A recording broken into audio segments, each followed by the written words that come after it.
Social media Patel Prahlad भाई। Ayatollah Ali Khamenei, उनका अब मोसाद पर एक्शन शुरू हो गया है। मोसाद यानी इजराइल की खुफिया एजेंसी, मोसाद के अंडरकवर एजेंट्स को अब न केवल गिरफ्तार किया जा रहा है, पकड़ा जा रहा है, बल्कि फांसी दी जा रही है। सबसे बड़ी बात यह है कि बीते 2 महीनों के अंदर करीब 300 अंडरग्राउंड एजेंट्स को फांसी दी गई है। देखिए, सबसे बड़ी बात यह है, इस खबर पर बात करें उससे पहले मैं आपको समझाने के लिए बता रहा हूं, ऐसा नहीं है कि खामेनेई बीते 10-12 दिनों में लोगों के बीच में उभर करके आए हैं, बल्कि खामेनेई ने पहले से ईरान में अपनी पकड़ मजबूत की, सारे सिस्टम को दुरुस्त किया। और युद्ध कोई एक दिन में नहीं जीता जाता है। यह अमेरिका जैसी महाशक्ति को आप कोई एक दिन में नहीं ललकार सकते हैं, उसके लिए सालों की मेहनत लगती है। अगर 2024 से बात करें तो ईरान अभी तक 900 लोगों को फांसी दे चुका है और बीते 2 महीने में मोसाद के अंडर कवर एजेंट्स को फांसी दी गई है। और मोसाद जो है वो सीधे तौर पर इजराइल के प्रधानमंत्री को रिपोर्ट करती है। बाकायदा उसके लिए एक भारी भरकम बजट वो दिया जाता है। कई देशों में, कई जगहों पर मोसाद के अंडरकवर एजेंट्स वो काम करते हैं। मोसाद का नाम अपने आप में एक बहुत बड़ा नाम है। मोसाद की जो एजेंसी है वो भी कोई छोटी मोटी एजेंसी नहीं है, लेकिन उसके अंडरकवर एजेंट्स को पकड़ना, उनको फांसी देना, उनके आरोपों को सत्यापित करना, ये खामेनेई लगातार करते रहे। और जिसकी वजह से शायद आज ईरान इस हालत में है कि वो अमेरिका को चुनौती दे करके, उसके एयरबेस पर हमला करके और इजराइल को पीछे हटा करके, और आज जब सीज फायर की बात हो रही है तो यहां तक पहुंच पाया है। तो ये पूरी कहानी खामेनेई के साथ में जुड़ी हुई है और 3 अंडरकवर एजेंट्स को फांसी दी गई है। और ये फांसी और उसके साथ में करीब 700 लोगों को गिरफ्तार किया गया है। Ever wondered what your से वो अपने देश में मैसेज भी पहुंचा रहे हैं कि स्लीपर सेल नहीं चलने वाला है, कि छुप करके तुम ईरान में रहोगे और काम करोगे इजराइल के लिए, ये नहीं चलने वाला है। खाओगे यहां की और गाओगे वहां का, ये नहीं चलने वाला है। रहोगे यहां पर, पैसा लोगे वहां से, जासूसी करोगे वहां के लिए, जानकारी भेजोगे वहां के लिए, ये नहीं चलने वाला है। तो बड़ी खबर है, 3 लोगों को फांसी दी गई है। ईरान ने आज सुबह 3 लोगों को इजराइल के लिए जासूसी करने और हत्या की साजिश रचने के आरोप में फांसी दे दी। ईरान की ओर से जारी बयान के मुताबिक इदरीस अली आजाद सोजाई और रसूल अहमद रसूल ने हत्या के लिए उपयोग में लाई जाने वाले उपकरण ईरान में लाने की कोशिश की। वहीं ईरान ने 12 दिन की जंग, जिसमें ईरान इजराइल की जंग के दौरान 700 लोगों को इजराइल के संबंधों के आरोप में गिरफ्तार किया। उर्मिया ईरान का उत्तर पश्चिम में शहर है जो तुर्की के सीमा के पास में स्थित है। फांसी की पुष्टि करते हुए ईरानी मीडिया ने 3 आरोपियों के जेल की नीली वर्दी में तस्वीरें भी जारी की हैं। हालांकि ये पहली बार नहीं है जब ईरान ने ऐसा कदम उठाया हो। ईरान अक्सर इजराइल और अन्य विदेशी खुफिया एजेंसियों के लिए जासूसी करने के संदेह में लोगों की गिरफ्तारी और सजाए मौत की घोषणा करता है। 13 जून 2025 को ईरान इजराइल के बीच में जंग शुरू होने के बाद ईरान ने इजराइल के लिए काम करने वालों के खिलाफ तेज और सख्त कार्रवाई की चेतावनी दी थी। इसी क्रम में रविवार और सोमवार को कुछ आरोपियों को फांसी दी गई थी। वहीं ईरान ने हालिया 12 दिनों की ईरान इजराइल जंग के दौरान 700 लोगों को इजराइल से संबंध के आरोप में गिरफ्तार किया। ये जानकारी राज्य समर्थित मीडिया एजेंसी नूर न्यूज ने दी है। रॉयटर्स की रिपोर्ट के मुताबिक इन सभी पर इजराइल की खुफिया एजेंसी मोसाद से जुड़े होने और सीक्रेट जानकारियां साझा करने और सैन्य ठिकानों को निशाना बनाने की मदद के आरोप लगे हैं। ईरान का कहना है कि इनमें से कई आरोपियों से पूछताछ चल रही है और कुछ को जल्द सजा सुनाई जा सकती है। इससे पहले भी ईरान ने आरोप लगाया था कि युद्ध के दौरान कई अंदरूनी नेटवर्क इजराइल के लिए काम कर रहे हैं जिन्हें पकड़ लिया गया है। तो कुल मिलाकर के ईरान पर जिस तरीके से इजराइल या यूं कहें कि उसके साथ में मिलकर के अमेरिका घात लगाने की कोशिश कर रहे थे, तख्ता पलट की कोशिश कर रहे थे, कोशिश की जा रही थी कि वहां पर बगावत हो जाए, लेकिन शायद खामेनेई की यही पकड़ और ईरान की जिस तरीके से एक्टिवनेस दिखी वहां पर, शायद यही एक बड़ी वजह थी जिसकी वजह से अमेरिका और इजराइल कामयाब हुए। लेकिन अब ईरान ने, सुप्रीम लीडर खामेनेई ने एक्शन शुरू कर दिया है और ये कहां तक जाता है और इजराइल की कैसे इसकी उल्टी, इससे जो है इजराइल की कैसे उल्टी गिनती शुरू होती है, ये देखना बाकी है। सोमवार को ईरान ने मोहम्मद अमीन नाम के राजनीतिक कैदी को भी मौत की सजा दी। आरोप था कि उसने इस्लामिक मूल्यों का अपमान किया और दुश्मन से मिली भगत की।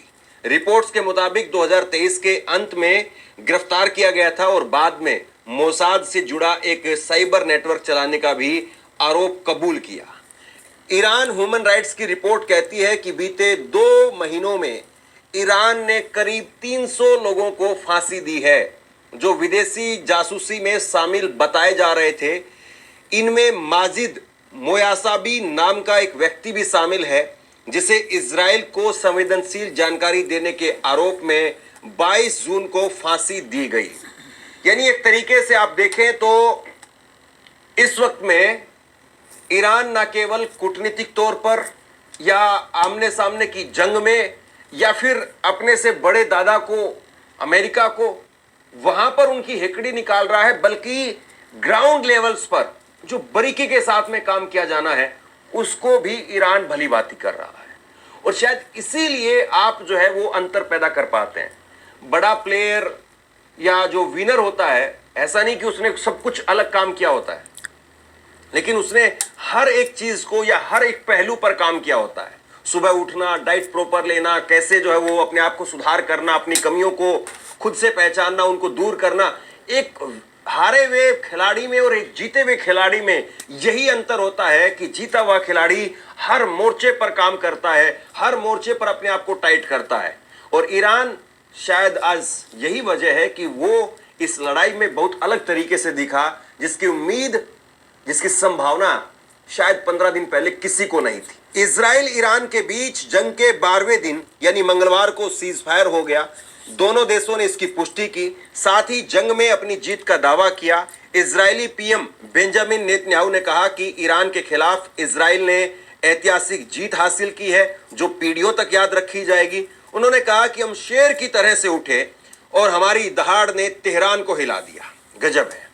दूसरी तरफ ईरानी विदेश मंत्री अब्बास अरागची ने कहा कि उनका देश न्यूक्लियर प्रोग्राम बंद नहीं करेगा और हमने इस तकनीक को हासिल करने के लिए बहुत मेहनत की है। हमारे वैज्ञानिकों ने बलिदान दिए हैं। ईरान की राजधानी तेहरान में कल विक्ट्री सेलिब्रेशन प्रोग्राम भी किया।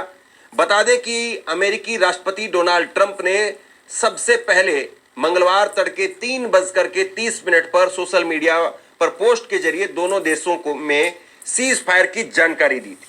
अब कुल मिलाकर के तीनों जो है वो अपने अपने जीत के दावे कर रहे हैं। अमेरिका ये इस बात को लेकर के खुश है कि मैंने सीज फायर कराया। डोनाल्ड ट्रंप चौधरी बनकर के खुश है कि देखो मेरी ही चौधराहट चल रही है, मैं ही सरपंच हूं, मेरे ही कहने पर सीज फायर हो रहे हैं, चाहे भारत पाकिस्तान करे चाहे ईरान इजराइल करे। तो अमेरिका इस बात को लेकर के खुश है। दूसरी तरफ इजराइल जो है वो डंके की चोट पर इस बात को लेकर के दावा कर रहा है कि हम शेर की तरह से उठे, हम दहाड़े, हमारी दहाड़ से तेहरान हिल गया। जबकि सच्चाई ये है कि आयरन डोम सिस्टम, एयर डिफेंस सिस्टम, आपका मोसाद का हेडक्वार्टर, इन सब पर हमले हुए। इन सारे हमलों को इजराइल रोक नहीं पाया, लेकिन फिर भी वो कह रहे हैं कि जीत पीढ़ियों तक याद रखी जाएगी। अब किस बात की जीत है?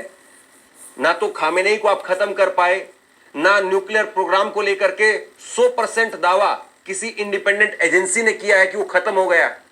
तो आपकी जीत किस बात की जीत है? 1000 लोगों को मार दिया, इस बात की जीत है? ये 1000 लोग करीब जो है वो ईरान में मारे गए हैं, इस बात की जीत है?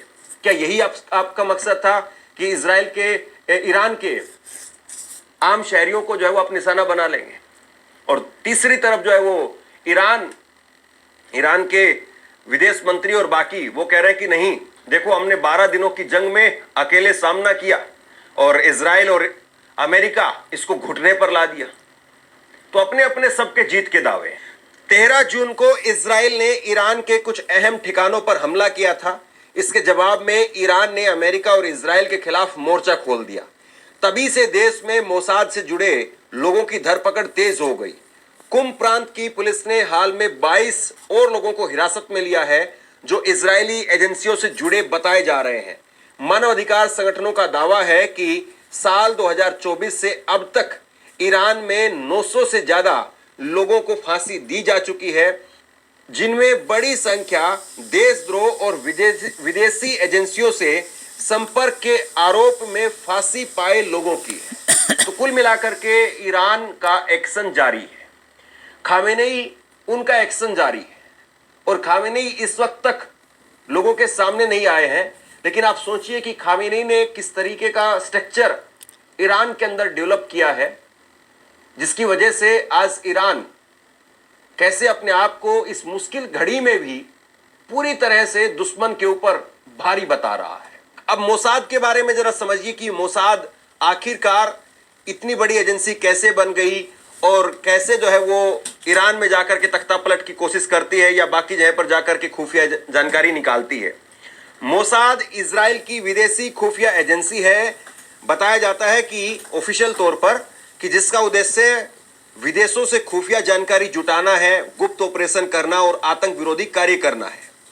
इसे 13 दिसंबर 1949 को स्थापित किया गया और प्रधानमंत्री से सीधा रिपोर्ट करता है।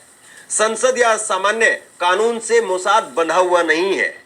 मोसाद की खासियत के बारे में कहा जाता है कि यह खुफिया एजेंसी और गुप्त जानकारी को हासिल करके लाता है। दुनिया भर में इसके गुप्त एजेंट तैनात हैं। तकनीक और साइबर और इंटेलिजेंस विश्लेषण में मोसाद माहिर माना जाता है।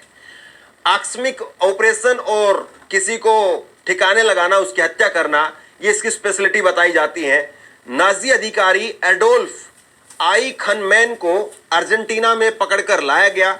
1972 के म्यूनिक ओलंपिक के बाद में इसमें संलिप्तता को ट्रेस कर हत्या कर दी गई। ईरान में परमाणु वैज्ञानिकों के खिलाफ टारगेटिंग की मोटी संभावना है। गुप्त नेटवर्क और तकनीकी क्षमता, इसको लेकर के मोसाद मोसाद की जो एजेंसी है वो इस काम में एक्सपर्ट है।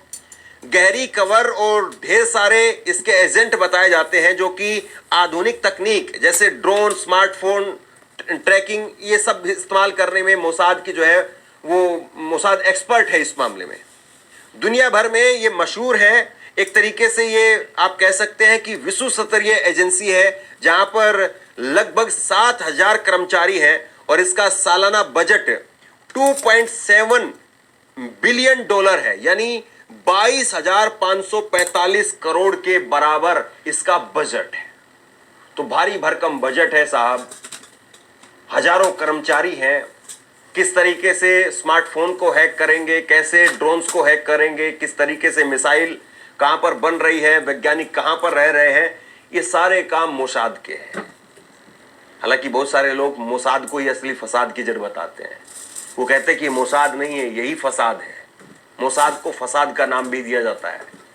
और आप याद करिए, जब 12 जून को इस युद्ध की शुरुआत हो रही थी, जब 12 जून को पहला हमला इजराइल की तरफ से ईरान पर किया गया, If you want to drop your auto insurance rate, पहले कैसे बिल्कुल टारगेटेड तौर पर किलिंग की गई थी वैज्ञानिकों की, वो सारा खेल उसके पीछे बताया जाता है कि मोसाद का हाथ था। मोसाद ने ही पूरा वहां पर रेकी की, जानकारी निकाली, कौन कहां रह रहा है, किस बिल्डिंग में रह रहा है, और उसके आधार पर यह सारा काम किया गया। देखिए, टेक्नोलॉजी आपके पास में हो सकती है, लेकिन टेक्नोलॉजी को इंप्लीमेंट करने के लिए भी आपको आदमी चाहिए। आपके पास में बड़ा सा बड़ा सॉफ्टवेयर हो सकता है, लेकिन उस सॉफ्टवेयर को चलाने के लिए भी कोई आदमी चाहिए। आदमी की एक अपनी कीमत है, सॉफ्टवेयर की एक अपनी कीमत है। और इजराइल ये दोनों चीज लेकर के चलता है, यानी आदमी भी है उसके पास में, मोसाद की जो खुफिया एजेंट्स हैं वो है, उसके साथ में उसकी टेक्नोलॉजी है। और इसीलिए एक बहुत छोटा सा देश बहुत छोटा सा देश, वो देश जो कि ईरान के मुकाबले 74 गुना छोटा है, वो देश जो है वो ईरान को टक्कर दे रहा था। हालांकि ये बात सही है कि उसके पीछे अमेरिका का हाथ है, अमेरिका की शक्ति है, अमेरिका के हथियार हैं, लेकिन अब खामेनेई इस पर लगाम लगा रहे हैं। ईरान के सुप्रीम लीडर खामेनेई, ऐसा लग रहा है कि वो बिल्कुल जड़ से एक एक चीज को निकाल निकाल करके वहां से सफाई करके और पूरी तरह से इजराइल को इस वक्त में कम से कम ईरान से साफ करना चाहते हैं। हालांकि इतना आसान नहीं है जंग जीतना, और जंग जीतने के बाद में सफाई कर देना और एक नए सिरे से स्ट्रक्चर खड़ा करना बहुत मुश्किल काम है। अब देखना यह है कि इसमें खामेनेई कितना कामयाब रहते हैं, ईरान को इससे कितना फायदा मिलता है और इजराइल इसका कैसे पलटवार करता है।